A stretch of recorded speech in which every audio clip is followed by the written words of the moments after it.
My boyfriend is obsessed with me when I get sick, Part 1. I woke up sneezing, badly. Once was normal. It pulled me back to reality, to warm blankets and lavender pillows. Twice jerked my whole body. 3 times my eyes blinked open. The pain hit as soon as my thoughts did. Harsh, cutting agony at the back of my skull. I thought it was a migraine, but then came a 4th sneeze, a 5th, and that's when I felt warm wetness across my mouth and nose, seeping down my chin. Blood. My blankets and pillows were soaked in deep cardinal red.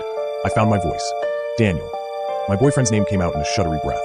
Another violent sneeze tore through me before I could cry out, and I stared at red slicking my fingers. Stumbling into the bathroom, I ran the faucet and scrubbed until I was watching wet, flaky blood spiral down the drain. "Babe," Daniel shouted from our bedroom. I grabbed another wad of toilet paper, dried my face, and flushed it down the toilet. I took a single shuddery breath and stepped back into the bedroom. "I'm fine," I said, already rehearsed. Daniel was a hypochondriac when it came to my health. If I had so much as a headache, he would already be dragging me to the ER.